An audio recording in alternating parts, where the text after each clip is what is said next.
Bienvenida, querida mía, a Del Reto al Éxito Emocional, el podcast que nace para hacer visible lo invisible y descubrir qué convierte el dolor en propósito, el miedo en poder y el reto en éxito emocional. Yo soy Andreina Figuera, tu host, y hoy me acompaña una mujer que no solamente entiende de los algoritmos, sino que también es el alma de los mensajes que vale la pena ser amplificados. Bárbara Mongo es contadora, facilitadora, estratega digital y se ha dedicado en el área de comunicación y es sobre todo una conectora de talentos con propósito. Ella es especialista en posicionamiento de contenido en YouTube, vamos a hablar de esto, y optimización de canales digitales. Ha trabajado con grandes nombres como George Harris, Verónica Ruiz del Viso, Valentina Quintero, Erika de la Vega, Ale Otero y muchos más, ayudándoles a que sus canales no solamente se vean, sino que conecten de verdad. Bendito pero dentro de detrás de cada enfoque estratégico, detrás de cada estrategia que ella crea, hay una historia de mucha valentía, reinvención y salto al vacío. Entonces, hoy hablaremos con esa Bárbara profesional, pero también de esa mujer que decidió dejar de seguir reglas y crear las suyas propias. Bárbara, bienvenida del Reto al Éxito Emocional. ¿Cómo estás? Muchas gracias, André. Bueno, con esa intro estoy. Ay, me encanta. Esa es la idea, resaltar, bueno, el camino, los logros, todo lo que tienes para compartir y también, por supuesto, los retos, que yo estoy segurísima que es mucho lo que nos puedas compartir y que del reto al éxito emocional nace precisamente como este objetivo de, mira, vamos a hablar de todo lo que logramos, de la ambición que hay, de los sueños, de la visión, pero también de los retos que a veces no se cuentan o que a veces se quedan en el behind the scenes, en el detrás de cámaras, y que inspiraríamos y ayudaríamos a muchas mujeres si también hacemos visibles sobre todo los retos emocionales.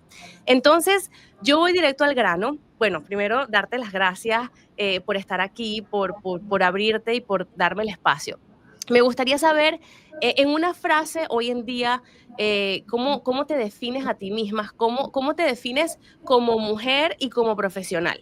Muy importante lo que haces, la distinción que haces entre ambas cosas, porque en general me defino como un puente que comunica personas. Y principalmente como mujer, una mujer valiente que fue capaz de ir en contra de lo que la gente decía que tenía que hacer o que debía hacer, o era lo que se tenía que hacer. Y como profesional, soy una persona muy atenta al detalle y siempre honesta. Creo que esa es la primera palabra que mencionaría, honesta, porque trato de llevar a mis clientes por el camino correcto que les conviene a ellos, que no necesariamente me tiene que convenir a mí. Así me defino.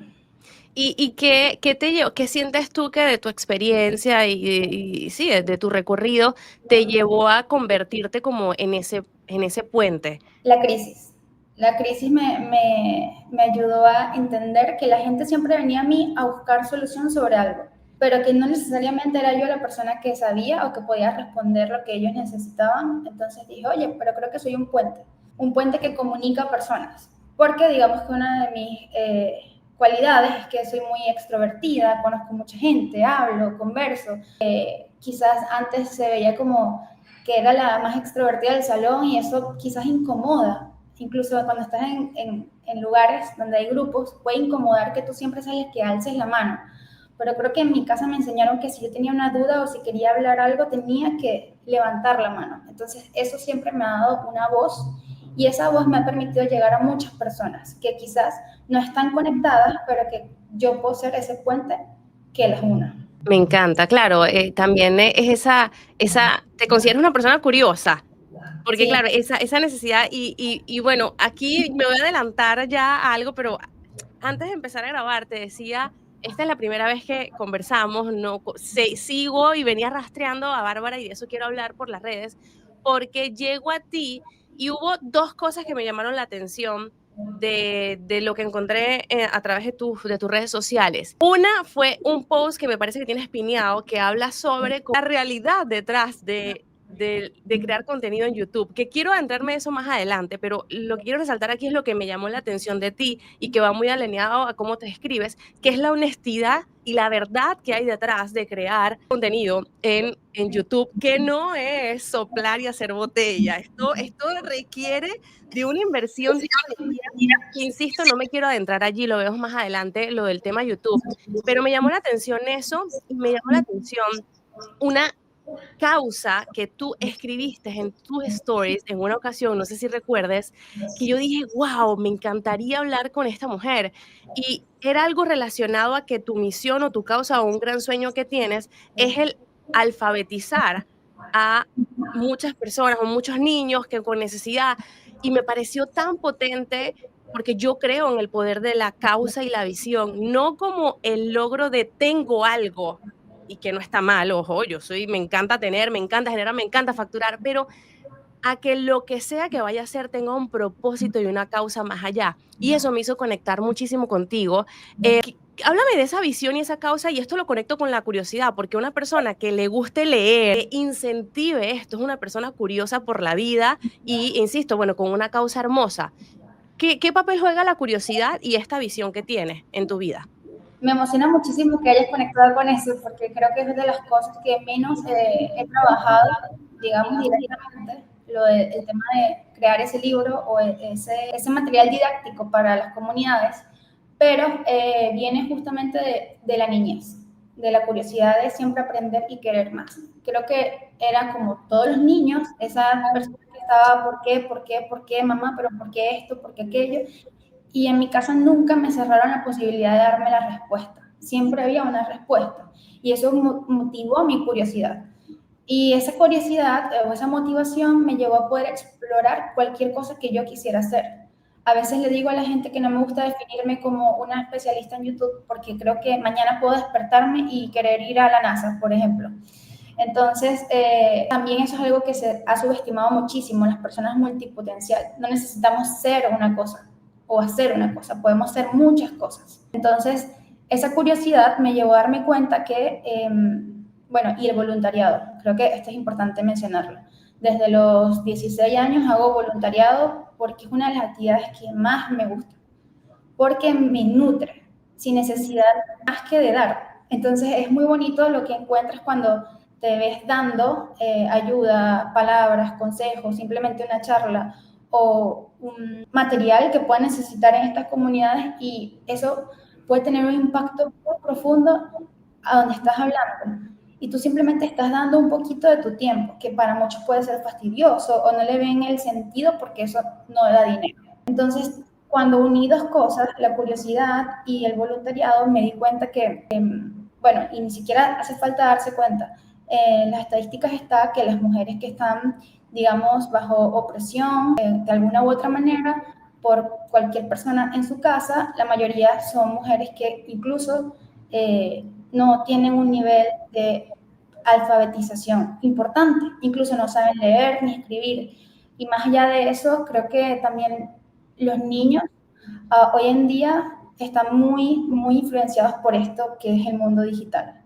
Entonces hace falta rescatar esas historias, hace falta rescatar esa necesidad de querer aprender a través de los libros, de la curiosidad que te puede dar un libro, porque tú no te quedas con eso que lees, tú quieres ir más allá. Y eso te va motivando a desarrollar criterio. Entonces, cuando tú tienes criterio, más allá de aprender a leer o a escribir, cuando tú tienes criterio puedes pararte y decir esto es para mí y esto no es para mí. O puedes también incluso respetar la opinión de otra persona, pero saber que tu opinión es totalmente diferente. Y no importa, eso no quiere decir que una persona sea buena o mala, pero cada quien tiene un criterio. Y tener un criterio es lo que te hace posicionarte en el mundo. Entonces, creo que todos tenemos una misión, pero de alguna u otra manera se va apagando en el camino, a menos que motives esa curiosidad. Y siento que la lectura es uno de esos caminos para motivar esa curiosidad. Ay, me encanta, Bárbara, y tengo que decirte que primero, bueno, lo vi en los stories y por eso, entre muchas cosas que me llamó la atención de ti, de lo que compartes, eso fue algo que, o sea, que tocó, que me movió y que veo ese brillo también en ti, esa causa, y no solamente por quizás lo que a ti te guste, sino también por, como tú bien describes, el impacto que puede tener en la sociedad y en el liderazgo femenino y en las mujeres y en el poder de, no solamente económico, sino que es importantísimo, sino de ser feliz, de vivir plenamente y que la educación y la alfabetización, como tú bien describes, juega un rol súper importante. Me gustaría hablar un poco sobre las etiquetas, que de hecho lo hablábamos cuando recién empezábamos, que estábamos viendo tu descripción. ¿Qué rol ha jugado el tema de la profesión, las etiquetas? ¿En qué momentos te has sentido quizás condicionada a una profesión cuando has querido hacer cambios? Y esto te lo pregunto, bueno, primero por conocer tus retos y tu experiencia, pero sobre todo, Bárbara, con la intención de que yo sé que hay demasiadas mujeres allá afuera que quieren hacer un cambio, que quieren hacer un cambio de carrera, de visión, crear algo, crear un producto digital, llámense lo que sea, y que se siente condicionada a es que yo soy la abogada, es que yo soy la contadora, es que yo soy la que estudié tal cosa y no puedo hacer eso. Y yo sé que dentro de tu proceso han habido una reinvención. Entonces, ¿cómo ha sido ese proceso para ti teniendo una profesión y queriendo hacer algo distinto? ¿Cómo lo viviste y qué le dices a esas mujeres que están del otro lado? Primero fue bastante duro porque el primer lugar donde dudaron de mí fue en mi casa. Fue como decir, wow, ¿cómo tú vas a dejar tu trabajo que tienes seguro? Porque en ese momento, bueno, en contexto, cuando yo decidí hacer esta reinvención, fue quizás en el momento más difícil que estaba atravesando el mundo, que fue en pandemia. Y en ese momento la gente se aferraba a su trabajo, no soltaba el trabajo.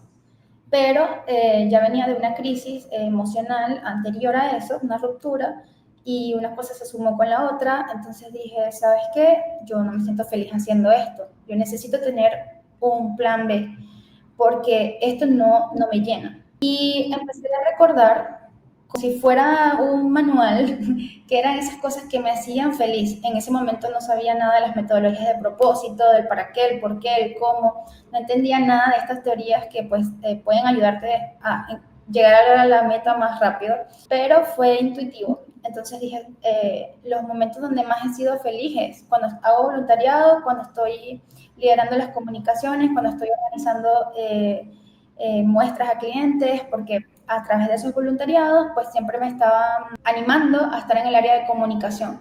Incluso en la empresa donde estaba, donde trabajaba como auditor junior, fui la asistente junior más joven de Venezuela en ser parte del equipo de comunicaciones y tecnología. Y lo disfrutaba. Mientras me mandaban a hacer algo del trabajo, yo estaba como que, bueno, lo tengo que hacer bien, pero esto no me apasiona. Y cuando llegaba el momento de escribir los newsletters de tecnología y comunicación, era como que esto es lo que quiero hacer, pero por esto no me van a pagar.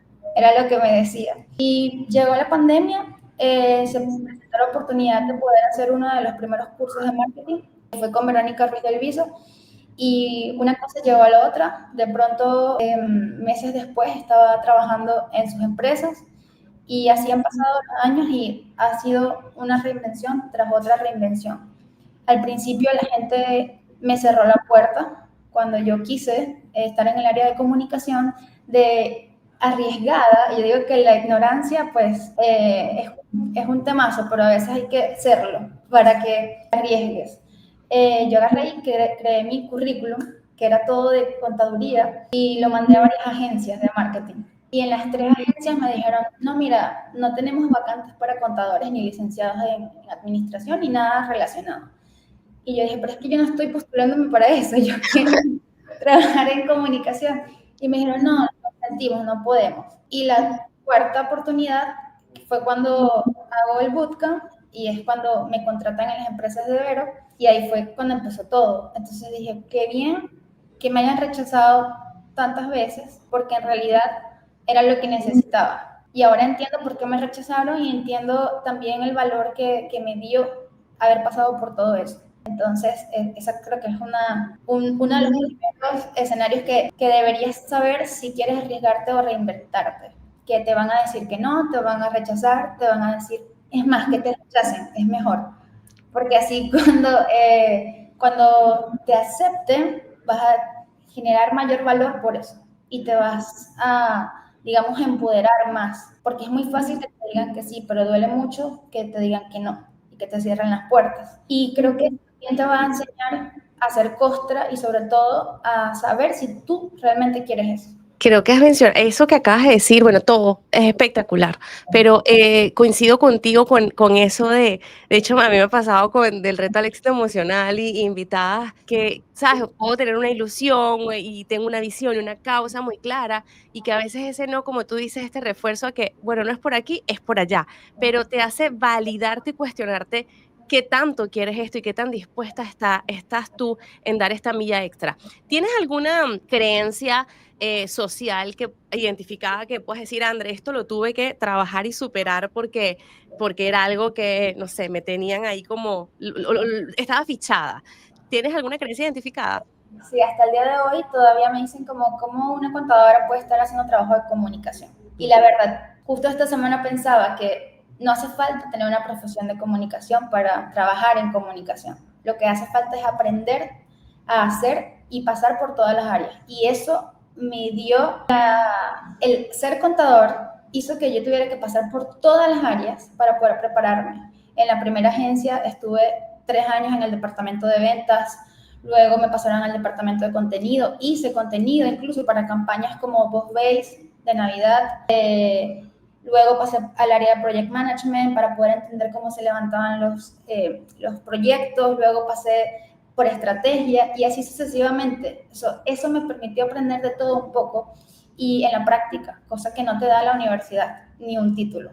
Entonces, hoy, después de 5 años, puedo decir que no tengo un título de comunicador, pero quizás puedo enseñarte muchas cosas que en la práctica todavía tú no has conocido si eres comunicador. Entonces, hace falta es crear criterio y el criterio lo creas en la práctica. Tal Entonces, cual. Sí, esas fueron las cosas que me tocó derribar. a veces estamos metidas en el que tengo que aprender el contenido o el conocimiento que es importante y es relevante, obviamente, pero ponerlo a la práctica y validarte a ti misma en el campo de batalla es esencial. Tú sabes que, Bárbara, me llama la atención algo que antes de nosotras grabar este episodio, yo le mando a Bárbara como una serie, no de preguntas, sino puntos para yo conocerla a ella y prepararme para esto, y sobre todo porque para quienes nos estén viendo o escuchando por primera vez, del reto al éxito emocional no es un podcast tipo entrevista solamente.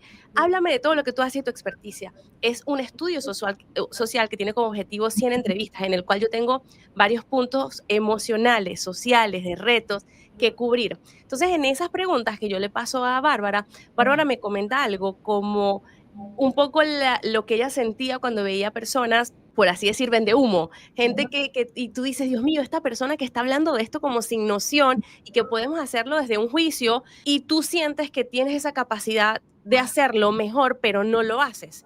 Y esto lo explico de esta forma porque a mí me ha pasado, y yo que lidero comunidades de mujeres donde las ayudo a validarse a sí misma para crear negocios siendo fiel a su ser, esto es algo que siempre sale y que yo les he preguntado, chicas, ¿quiénes de ustedes acá han visto a alguien, un experto o alguien allá afuera y ustedes dicen, Dios mío, yo pudiese hacerlo mejor y tengo más conocimiento, pero estoy estancada, paralizada y aunque tengo el conocimiento, no lo hago? ¿Cómo fue para ti esa etapa de ver cómo otras personas podían estar allí haciendo, vendiendo humo o no, pero tú de una forma u otra reflejándote y diciéndote, yo pudiese estar haciendo esto incluso mejor, pero estoy paralizada por miedo? Sí, ¿Cómo fue navegarlo?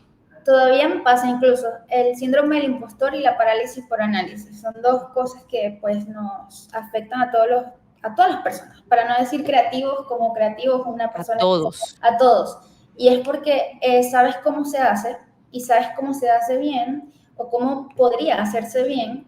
Y es que otra persona lo está haciendo, pero no es con, digamos, la calidad que tú le podrías dar a tu cliente o a las personas y entonces dices, pero ya va, yo lo puedo estar haciendo mejor. Pero incluso cuando te encuentras en ese momento, tú tienes que decirte, ya va, te está hablando el impostor. Porque entonces, ¿por qué no lo estás haciendo? Y sí, me parece que esas personas son arriesgadísimas y todo pueden hasta construir un imperio. Incluso la gente puede respetarlas porque tienen un título, porque tienen unas certificaciones o porque tienen unos kilómetros recorridos. Pero hay que tener cuidado porque algunos sí pueden estar, digamos, algunos los podemos estar juzgando desde el ego. Esa persona vende humo, pero hay otras personas que sí pueden llegar a ser peligrosas porque sí realmente te están vendiendo humo. Entonces es un poco de, bueno, lo veo, lo analizo, lo internalizo y paso. Y veo que puedo aprender de eso. Porque me ha pasado, digo, conchale, me gusta cómo está haciendo esto. Yo creo que también puedo hacerlo mejor, pero me gusta cómo lo hace. Y es una forma de admirar y decir, también puedo aprender de ellos. Entonces creo que me quedo con eso. Me encanta que hayas utilizado la palabra admirar y lo comparto también, hacer un poco ese contraste de admiración y yo lo hablo mucho también cuando, y que lo vemos en el liderazgo y estudiando del reto al éxito emocional, el tema de la comparación, de cuando nos comparamos y que se da mucho en las mujeres, en nos comparamos, pero nos comparamos para inspirarnos y ver, ok, ¿cómo lo puedo hacer yo desde mi realidad, desde mi perspectiva, desde mis recursos, desde la etapa de vida que yo vivo, pero que usualmente cuando se da ese tipo de emoción también, bien como tú describías, llevarnos a cuestionarnos, ¿por qué lo estoy sintiendo? ¿Cómo pudiese hacerlo yo mejor? ¿Y de qué me atrevo? ¿O con qué me atrevo yo a avanzar para entonces dar ese próximo? ¿Qué papel jugó entonces tu familia una vez que tú dijiste, mira, yo voy para adelante con esto, vino la pandemia, yo me quito el rol de contadora y arranco con este mundo digital? ¿Cómo fue ese desenvolvimiento social allí entre tu familia y tus seres queridos? Ellos no entendían lo que hacían, lo que hacía, e incluso no lo entienden todavía mucho. Es como que, bueno, ahora estoy en la computadora todo el día, era lo que decía mi mamá. Pero siempre me apoyó, digamos, le dio mucho miedo y dijo, no, o sea, ¿por qué vas a hacer eso? Me hizo preguntarme muchas cosas, pero a pesar de eso, estaba como escéptica y quizás pensaba que no iba a salir tan bien, pero no fue que me cerró la puerta por completo. Siempre me apoyó mi mamá en todo momento, hasta el último día que viví con ella. De verdad que ha sido la mejor guía. Y más que todo mis amigos decían que lo iba a lograr, pero digamos que habían otras personas alrededor que, ¿para qué hiciste eso? ¿Por qué dejaste el trabajo? Sobre todo porque en ese momento lo más importante era el seguro de vida Ujú. en el tema pandemia. Entonces, estás arriesgando a tu familia, te estás quedando en el aire. Lo que tenía, literalmente todos mis ahorros eran $300, si mal no recuerdo. Y con eso dije, pues lo voy a hacer. Entonces, claro, al principio, esa gente que quizás hoy me dice, wow, te admiro, eran las primeras personas que me decían cómo un contador se va a atrever a entrar en el área de la comunicación, o qué es lo que estás haciendo, o incluso mucho antes de eso, mucho antes de tomar la decisión.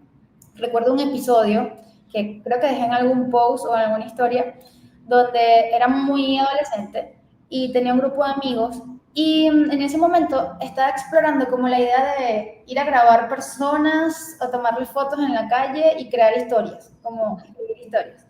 Y alguna vez uno de estos amigos me comentó en las historias, en el post, que era lo que yo estaba tratando de hacer, que si yo me creía Valentina Quintero. Y eso pues me dolió muchísimo porque era la mujer que yo más admiraba en la vida desde pequeña. Así que pues eso quedó ahí. Y años más tarde, muchos años más tarde, pues se me da la oportunidad de trabajar con Valentina Quintero hasta el día de hoy. Y digo, wow, ¿cómo pasan las cosas? A veces te van a juzgar muchísimo y te van a decir, tú nunca la vas a conocer, nunca vas a llegar hasta ahí, no, ¿qué estás haciendo? Y te van a hacer bullying y se van a reír de ti y te van a decir que no y no sabes lo que pueda pasar en el futuro. Entonces, como una cosa me lleva a la otra y a trabajar, no a conocerla, sino a trabajar con ella. Entonces, eso fue como cuando eso sucede, ni siquiera me di cuenta al instante, me di cuenta como 2 años después. Me recuerdo aquel episodio de la adolescencia y fue como, digamos, ponerle una curita a la Bárbara de 16. Decirle, viste, o sea, lo lograste. Qué hermoso, Bárbara, qué hermoso. Y quizás ese comentario de esa persona, yo soy muy mística, creo en todo el espacio cuántico, quizás ese fue esa semillita puesta allí de esa persona que desde la herida y desde el bullying o la risa, la burla, activó un campo cuántico allí para que luego se diera esa oportunidad, que de hecho me encanta que lo menciones porque lo tenía aquí previsto preguntarte porque cuando yo veo que tú apoyas y que eres parte del equipo de Valentina Quintero, a mí me genera la curiosidad. Yo digo, wow, porque, ok, Valentina Quintero, para quienes son venezolanos, yo no tengo ni que explicar quién es Valentina Quintero, pero sé que la audiencia no solamente es venezolanos. Valentina Quintero es una mujer que representa a Venezuela. Es como cuando uno habla de la arepa, tú piensas en Valentina Quintero. Turismo es Valentina Quintero. Las playas, Valentina Quintero. O sea, Valentina Quintero es un símbolo nacional para el venezolano. Y es una mujer que tiene, ¿cuántos años de carrera tiene Valentina Quintero? ¿Tienes idea, Bárbara? Puede Uy, tener, no sé, 60 años, yo no más sé de cuánto. 40 años, sí, más de O 40. sea, tiene una vida dedicada al servicio del turismo en Venezuela. Y cuando yo veo trabajar con ella y un poco preparándome para este episodio, yo me pregunto, y aquí entra mi curiosidad, ¿qué sintió Bárbara emocionalmente y qué retos emocionales tuviste al enfrentarte a esa oportunidad? ¿Hubo síndrome del impostor? ¿Hubo emoción? ¿Hubo todo junto? ¿Qué pasó internamente? Sí, sí, pasó todo al mismo tiempo. Recuerdo que estaba trotando. Bueno, yo no troto casi, pero estaba trotando y me llega la llamada. Y era su voz. Y yo de verdad me quedé como tiesa, paralizada. Fue, ¿qué es esto? ¿Esto está pasando? Y a partir de ahí todo fue muy rápido. Ella hizo las cosas muy fácil. Lo hizo muy fácil. Simplemente le pidió a su mentor de YouTube, que era mi mentor también, Ricardo, alguien que estuviera en Venezuela y que quisiera hacer, o sea, trabajar en esa área de su canal, porque ella estaba haciendo este gran paso que era entrar por primera vez en YouTube, que para ella era totalmente nuevo.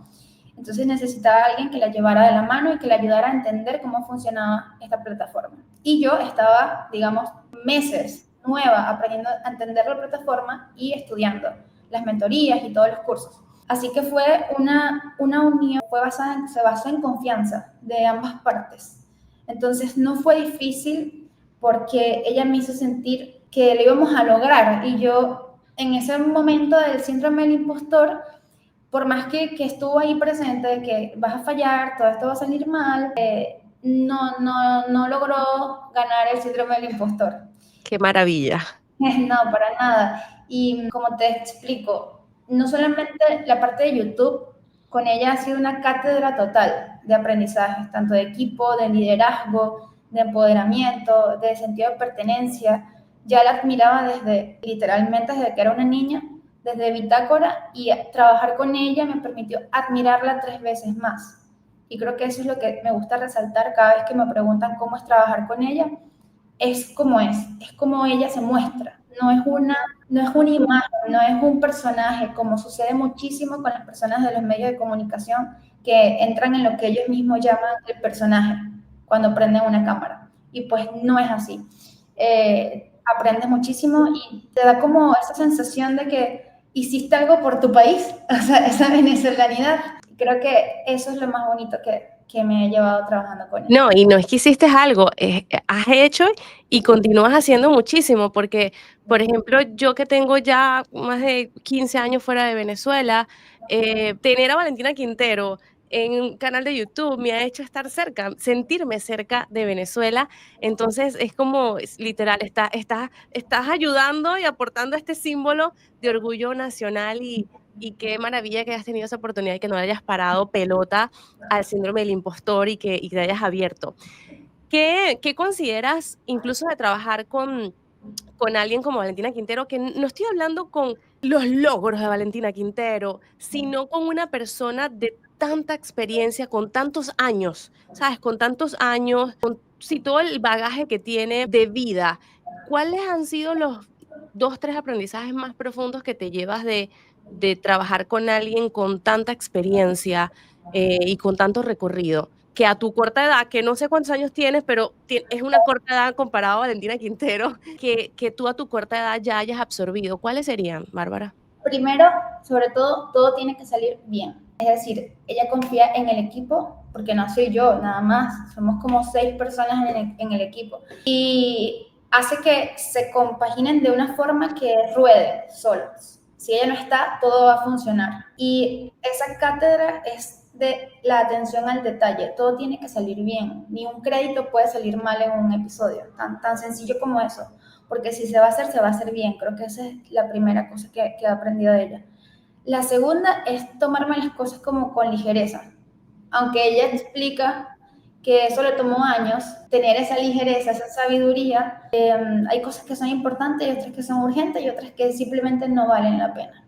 Pero creo que la más importante de todas es que nunca es tarde para empezar, porque Valentina cuenta en sus libros, en las bitácoras y toda su, digamos, biografía que ella empezó bastante tarde, entre comillas, en el mundo de la televisión. Creo que tenía más de 30 años, incluso cuando empezó a hacer televisión. Y creo que eso es una de las cosas que más limitan a las mujeres, a los hombres, a todo el mundo, el tema de la edad, de que o sea, ya tengo una edad, ya no lo voy a hacer como los que están más jóvenes, y pues no es así, pues ella de verdad ha trabajado por tener una vida coherente, con propósito y trascendente, que es muy importante, pero no tuvo que empezar a los 20 ni a los 25. Ya se estaba preparando desde mucho antes, pero no le llegó la, digamos, fama a esa edad, sino después de mucho trabajo detrás de cámara que le permitió construir ese criterio que la llevó a poder estar en pantalla y poder dar las opiniones que daba y posicionarse en el mundo del turismo como lo es ahora. Qué hermoso, qué regalazo y qué chévere que puedas aprender y apoyar y con todo tu conocimiento, con toda tu energía y con todo tu conocimiento. Mira que mencionaste algo que me lleva a lo del equipo, que son un grupo de personas. Y quiero ahora sí ahondar un poquito más en el tema YouTube, que estoy segura que muchos aquí van a estar, cuéntanos, yo misma, Bárbara, cuéntame cómo yo mejoro esto. Pero lo quiero tocar desde el punto de vista del mismo post que tienes, creo que tienes pineado en tu Instagram, sobre las verdades, el detrás que hay de un canal de YouTube, que la gente piensa que no, es Bárbara y Valentina Quintero. No, mi amor, aquí hay un equipo de gente atrás, de mucho trabajo, mucha dedicación. ¿Qué hay? Háblame de este detrás de cámara de un canal de YouTube que poco se ve. Lo primero es que podamos entender que desde hace 2 años específicamente, YouTube es la nueva televisión. Y esto significa que crecer en YouTube ahora no es tan fácil como antes. Antes, pues, prendías una cámara, te sentabas a hablar y probablemente ibas a crecer, porque había menos gente dentro de la plataforma, había menos gente consumiendo contenido y más que todo, más que consumiendo, haciendo contenido. Entonces, la oferta y la demanda, digamos, era totalmente diferente. Desde hace 2 años y por tercer año consecutivo para 2026, YouTube es la plataforma de streaming más consumida, incluso mucho más que Netflix. Entonces, esto nos lleva a cambiar el pensamiento sobre lo que estoy mostrando en mi canal de YouTube. Porque digamos que lo primero que tiene que pasar es que yo respete el tiempo de las personas que me están viendo. Y para yo poder respetar ese tiempo de consumo, yo tengo que entender quiénes me están viendo y qué quieren las personas que me están viendo. Ya no se trata de mí, se trata de lo que las otras personas que yo necesito o quiero que vengan necesitan y yo poder entender cómo puedo hacer eso. Entonces, otra cosa muy importante de YouTube que las personas no toman en cuenta es que YouTube es una plataforma de intencionalidad. Las personas no consumen YouTube cuando están fastidiados haciendo scroll. No es una plataforma de consumo rápido donde no hay una reflexión. YouTube se usa o se consume cuando yo quiero aprender algo, cuando yo quiero informarme sobre algo o cuando yo quiero divertirme o entretenerme con algo. Porque ya lo tengo claro, ya tengo una intención. Si yo quiero aprender a hacer una receta, pues ya yo sé que voy a necesitar unas herramientas, que voy a necesitar un tiempo. Ahora quiero saber cómo es el paso a paso. Entonces voy a YouTube y tengo la intención de buscar cómo hacer tal cosa. Entonces, sabiendo esto, ahí es donde yo tengo que entender qué es lo que quiere la gente, cuál es la intención que tienen las personas que me van a consumir y cómo yo puedo suministrarles esa información. No se trata de mí, se tratan de ellos. Otra cosa muy importante, la gente cree que dentro de YouTube lo más importante es el video y resulta y acontece que no es lo más importante. Lo más importante es, en principio, la miniatura del video. Aquí en YouTube, me encanta decirlo, las personas sí juzgan el libro por su portada. Ujú. Antes de verte y antes de consumirte, ellos observan la miniatura y deciden si le dan clic o no le dan clic. Y si no le dan clic, no pasa nada. Entonces, ¿qué es lo primero que tiene que pasar cuando una persona entra a YouTube? Tiene que hacer clic sobre tu contenido. Posterior a ese clic, pasan cosas. Y ahí es donde el video se convierte en lo importante. Porque yo tengo que mantener a la gente dentro del video.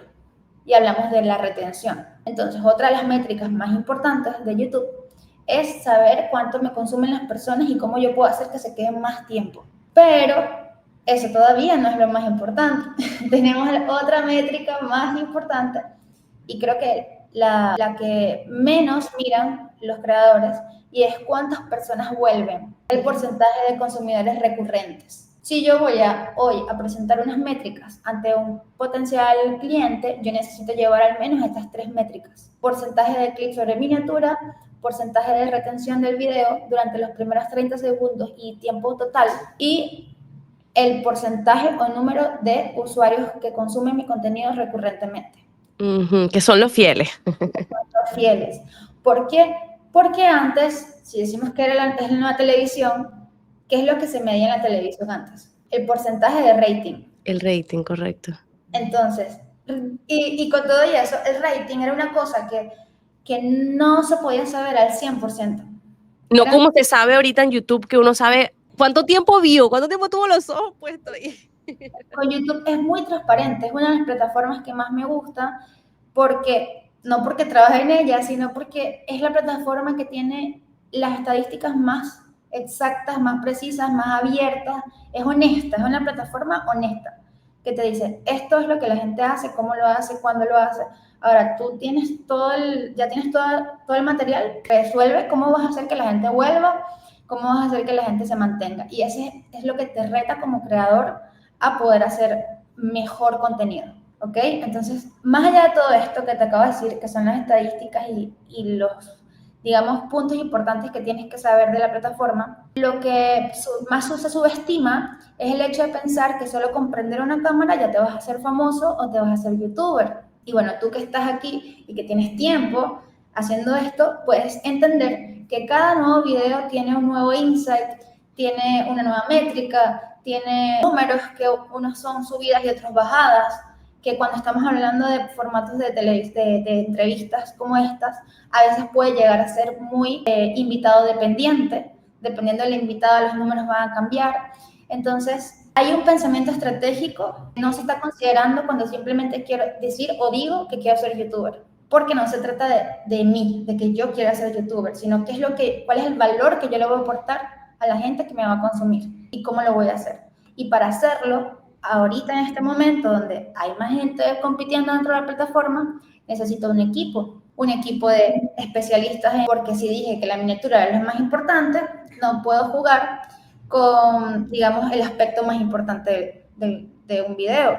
Si dije que la retención era importante, entonces voy a necesitar sentarme quizás en algún momento, cuando ya mi canal esté un poco más avanzado, con un guionista que me va a ayudar a entender cómo hacer mejores historias. Si es que no todos tenemos que saber todo y yo no tengo que ser una experta en storytelling. Entonces puedo sentarme con un guionista a revisar cómo mejorar mis historias. Y me tengo que sentar con un editor que me va a ayudar a editar el video para poder hacerlo interactivo, para que la gente pueda verlo, si es que quiero que sea solamente, quiero que sea formato video, a menos que yo solamente lo vaya a hacer formato podcast y no tenga que tener ningún tipo de edición. Y tengo que sentarme con un animador porque los efectos de animaciones dentro de los videos no necesariamente tiene que hacerlos el editor o no necesariamente lo sabe hacer el diseñador. Y también, si quiero ir más allá, pues hay camarógrafos, hay sonidistas, si quiero tener una calidad de televisión. Y, muy importante, está el optimizador, que el optimizador, en este caso, es mi rol y es el que se encarga de poder trabajar el video dentro de la plataforma. Una vez que ya el video está listo y todo está terminado, lo subimos a la plataforma y lo configuramos con ciertas herramientas para que pues asegurarnos de que tenga mayor éxito o exposición a nivel orgánico o a nivel de publicidad, porque también podemos invertir en ads y entonces ya eso es otro pensamiento estratégico, el optimizador. Wow. Entonces aquí yo puedo quedar horas hablando de esto y cuando tú te sientes y dices, ¿cuánto me cuesta todo esto? No te lo tengo que decir yo. Valentina tiene un video en su canal donde habla, un live, donde habla de cuánto le cuesta a ella hacer un episodio. Wow, no lo he visto. Voy a buscarlo. Tienes que buscarlo. Y ella más o menos da los números de cuánto le cuesta mensualmente la nómina y no necesariamente un video. Entonces, si yo tengo 4 videos al mes y son vlogs, pero de esta calidad, que es una calidad de televisión. Claro. Y vlogs, que aquí tengo, Dios mío, yo hice vlogs un tiempo for fun, para mis hijos y eso, yo decía, Dios mío, es que no puedo esto, y los disfruto, pero obviamente, claro, no tiene la calidad de, por ejemplo, lo que hago con el podcast, y hasta la inversión que yo hice en equipo, dije, bueno, quizás lo puedo mover y puedo utilizar el mismo equipo. Es que no puedo, no es el mismo equipo, no es la misma cosa, hay toda una inversión de tiempo, energía y algo muy importante de todo lo que tú dices, porque que yo, bueno, yo aquí de mi experiencia, Bárbara, tú me dirás como la experta que también considero importantísimo, más allá de la inversión que hay, vamos a decir, mira, aquí hay un saco sin fondo donde podemos sacar e invertirle, es la constancia que requiere esa creación de contenido constantemente, coherentemente, con disciplina, para que esto realmente crezca, ¿no? Y que no es algo de dos, tres videos. De hecho, me da curiosidad. ¿Tienes alguna, o sea, hay algún número como que referente estadísticamente hablando a decir, bueno, se considera que para que un canal crezca tengan que tener tantos videos o realmente varía mucho? Eso varía mucho dependiendo del contenido, pero lo ideal es que pues tengas un video estreno, que llamamos estreno los videos horizontales como este, Ujú. una vez a la semana y al menos 1 o 2 shorts diarios, porque shorts es un formato subestimado que tiene una función diferente a los videos horizontales. De hecho, ambos formatos no compiten. Los videos horizontales no compiten con los videos verticales dentro de YouTube. Entonces, necesitamos tener ambas cosas y por eso tienes que preguntarte, ¿estoy dispuesto a hacer esta cantidad de contenido para esta cantidad de días durante todo lo que va del año, o sea, lo que va a ir del año? Y si no estoy dispuesto, entonces tengo que replantearme el tipo de contenido que quiero hacer. Uy, me encanta que digas eso. De hecho, yo lo viví. Yo comencé con un podcast con un partner, me parece que 3 años atrás. Imagínate, entonces hacer la entrevista con otra persona donde teníamos una invitada, organizarnos, la agenda, gestionarnos, fue de verdad súper difícil.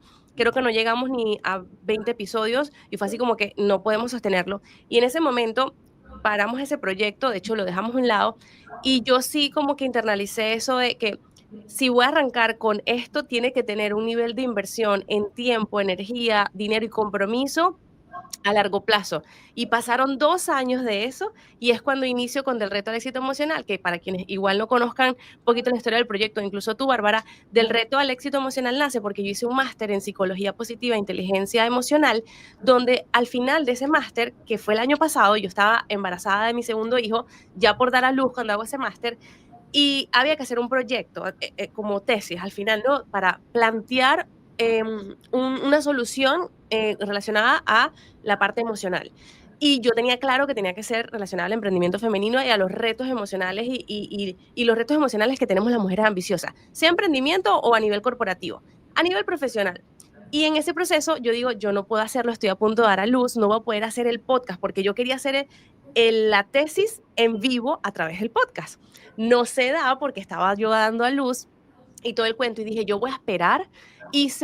Terminé la tesis con data existente, pero cuando eso terminó yo todavía seguía con la espinita a que tiene que ir el podcast con respecto al éxito del reto al éxito emocional y aún así me di 6 meses a preparar, a prepararme técnicamente, porque sí también con la experiencia que ya había tenido anteriormente, me había dado cuenta, si voy a hacer una inversión de este tipo y con la causa tan importante que es para mí, tiene que tener una muy buena calidad, porque eso también hace, o sea, al final, si no hay una buena calidad, tampoco hay una retención, ¿no? Que es uno de los puntos que tú mencionas. Entonces, fue un proceso y esto lo comparto porque yo sé que de parte de mi audiencia hay muchas emprendedoras y mujeres que quieren salir, impactar a otros con su voz y su mensaje y su causa, que consideren esto y que personalmente con respecto al podcast yo pienso que sí es importante arrancar. Yo soy de las que piensa better done than perfect, mejor hecho que perfecto, pero si vas a hacer una inversión de este tipo que requiere tanta energía y tiempo además, es mejor hacerla con todo, como quien dice, ¿no? Em, Me gustaría, Bárbara, brevemente que nos puedas compartir, porque dijiste que estos 3 puntos importantes, la miniatura, la retención, o sea, la retención en el video y cuántas personas vuelven. ¿Qué sugerencias nos das que pudiésemos como, qué sugerencia me das a mí, Bárbara, con respecto a miniatura, retención y este tema de ver cuántas personas vuelven que podamos aplicar ya mismo al terminar el episodio? Con respecto a las miniaturas, hacerlo lo más conceptualizado posible. Es decir, no simplemente tener un texto ahí, si te das cuenta, los grandes youtubers como MrBeast, Luisito Comunica, entre otros, ellos no tienen ni siquiera texto en las miniaturas. pero conceptualizan. Y para poder conceptualizar necesitan saber lo que van a grabar antes de grabarlo. Si yo me voy de viaje, ejemplo, si yo estoy hablando acá de YouTube, la intención es que la miniatura tenga elementos que me hagan entender qué es lo que vamos a hablar en el podcast.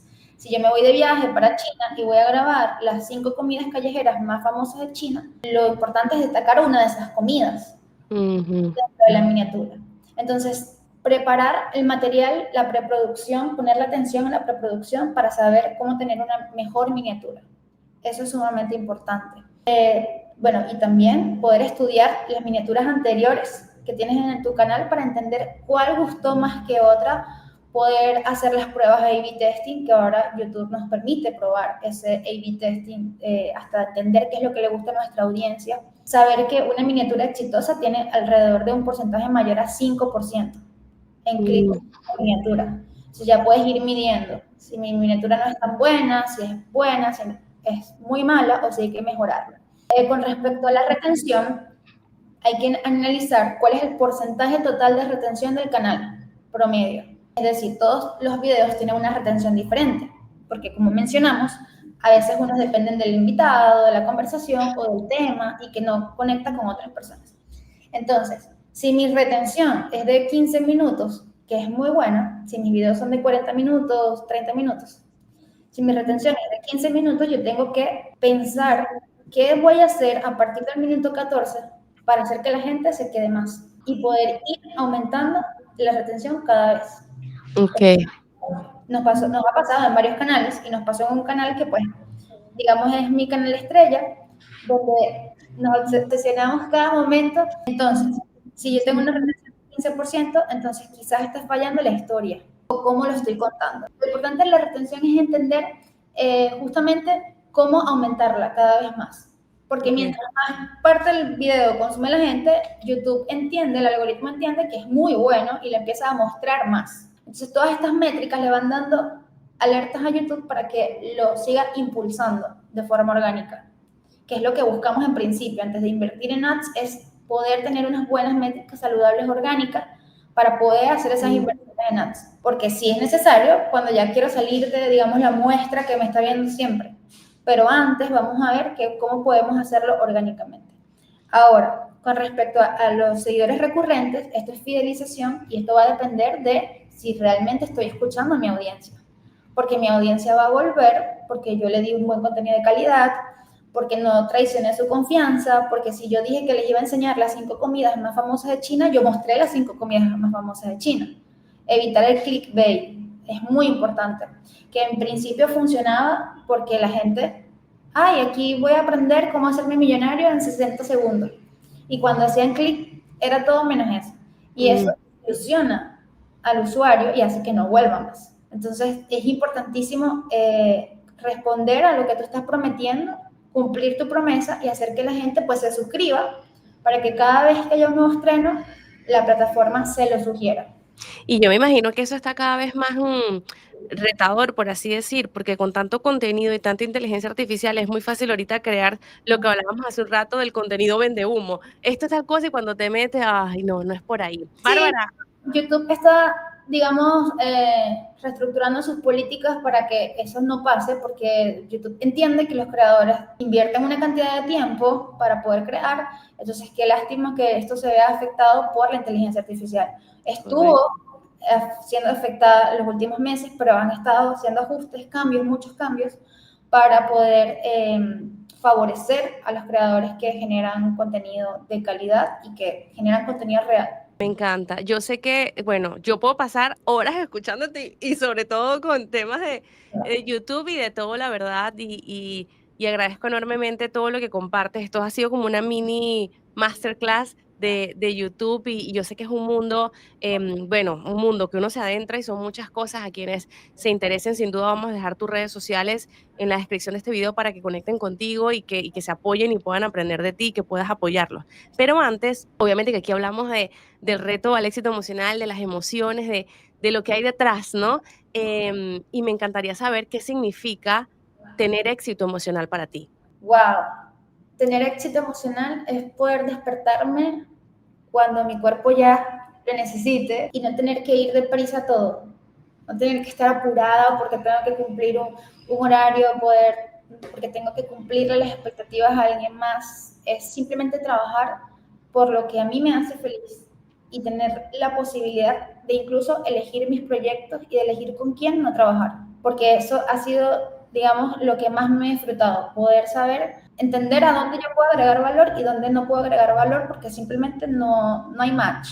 Y si no hay match, yo no estoy haciendo esto por dinero.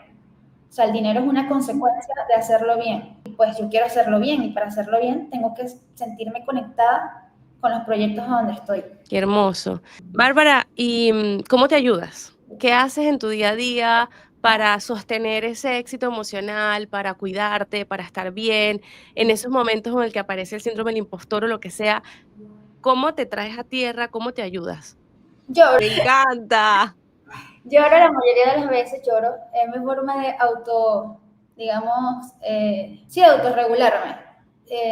A veces lloro de emoción, lloro de alegría, lloro de tristeza, dependiendo de qué es lo que me genere esa emoción. Y muchas veces llamo también a mi mejor amiga, pues le escribo cuando ya siento que todo está 911, básicamente. Es como que me ayuda a bajar a tierra porque me recuerda por qué empecé en lo que estoy haciendo y hacia dónde puedo ir si de verdad apago esa voz que me está generando ese estrés. Y camino, me gusta caminar, aunque tengo mucho tiempo que no lo hago, me gusta caminar en la montaña, me gusta leer, escucho música, me gusta la playa y me gusta tomar muchas fotos y videos. Eso es como lo que más me gusta. Y si me preguntas, ¿cuál es mi éxito futuro? Tener un jardín. Creo que es lo que Qué quiero. hermoso, me encanta y es súper terapéutico, te ayuda, es meditativo, te ayuda a conectar con el presente. Bárbara, esa mujer que nos esté viendo, escuchando y que hoy quiera empezar un nuevo camino, tomar una reinvención, tomar un camino distinto a lo que está haciendo hoy, un poco como escogiste tú hacerlo. ¿Qué consejo le darías? ¿Qué frase compartes? ¿Qué le dices que podamos darle como inspiración y herramienta para que se ayude en ese proceso? Primero, que se quiten las etiquetas. Es importantísimo que sepamos quiénes somos como mujer, como tú empezaste esta entrevista que me pareció muy bonito a nivel de psicología, es quién eres. Muchos empezamos diciendo, soy la esposa de, la mamá de, soy contador, soy algo. Y en realidad eres mucho más que eso. Tienes que descubrir quién eres realmente como mujer, como persona. Y segundo, te van a decir que eres ambiciosa, pero la ambición no es mala. Cuando quieres simplemente moverte de un lugar donde ya no estás bien, donde ya no estás cómoda y quieres ir hacia otro lado, un lado mejor. Entonces siempre vas a tener miedo, yo siempre tengo miedo en cada nuevo proyecto, con cada nuevo cliente, porque tener miedo es importante, es necesario. Si no tienes miedo, entonces hay algo que está mal. O estás quizás escuchando mucho al ego y te sientes muy confiado. Y hay algo que aconsejo muchísimo y es apagar el ego. Entonces son esas dos cosas, saber quién eres como mujer, más allá de las etiquetas, y apagarle la voz a la gente que pues te diga que vas a ser o eres muy ambiciosa, porque ser ambiciosa está bien. Qué bello, me encanta. Sabes que ahorita escuchándote con el tema de la ambición, yo me considero una mujer mega ambiciosa y amo la ambición. Y me encanta una definición que le he escuchado muchas veces a de quien soy fan, Ismael Cala, que dice que la ambición él la define como el hambre de visión. Esta hambre que tengo, esta visión que quiero lograr y que me parece hermoso. Así que gracias Bárbara por traernos todas esas herramientas, por compartir con nosotros todo tu conocimiento, tus retos, tu inspiración, tus proyectos, tus aprendizajes. Para quienes nos estén viendo y escuchando, si nos puedes compartir tus redes sociales, cómo conectamos contigo, igual vamos a dejarlo todo para que le dan clic aquí, pero me encantaría escucharlo de ti. Muchas gracias por invitarme al podcast. Me gustó mucho esta conversación. La verdad es que son pocas en donde me abro realmente y me siento segura. Mis redes sociales son @barbaramongo en todas. Mi nombre y mi apellido siempre. Y ahí pueden escribirme, cualquier consulta pues les voy a atender. Así que cuenten con eso. Me encanta que te hayas sentido segura y cómoda. Ese es el objetivo, la intención de este proyecto. Y de hecho, para ustedes que nos están viendo y escuchando allí, yo tengo como un ritual que siempre lo hago antes de empezar con todas mis invitadas, la conozca o no, y es literalmente cerramos los ojos, hacemos 3 respiraciones y hago una intención, velo como una oración, una intención, como tú quieras, pero siempre me gusta poner esta energía y siempre intenciono que este sea un espacio en el que se sientan seguros, cómodas y que podamos proyectar eso para quienes nos estén escuchando, porque al final no se trata solamente de mostrar todo lo logrado, que es súper importante, pero sí compartir esos retos y que requieren de seguridad, de sentirnos sostenidas y también de vulnerabilidad. Así que gracias de nuevo, Bárbara, por estar aquí. A ti que nos estás viendo y escuchando, si tú todavía no has compartido esto con tu amiga, prima, vecina, mamá, esa mujer que tienes al lado, pues la invitación es a que lo hagas, a que lo compartas, porque esa mujer que tienes al lado se puede inspirar y ayudar de Bárbara, tanto de Bárbara como de todas las mujeres que ya he entrevistado y que todo esto es de aporte, es de suma, es de ayudarnos, e insisto, a hacer visible lo invisible. Ese reto que tú tienes, ese cuento que te echas, esa historia que estás ahí, que tú dices, Dios mío, eso no solamente te pasa a ti, nos pasa a todas y que juntas podemos entonces apoyarnos, ayudarnos y acompañarnos en este proceso con Del Reto al Éxito Emocional. Dale like, suscríbete, compártelo y nos vemos en el próximo episodio. Bye. Bye.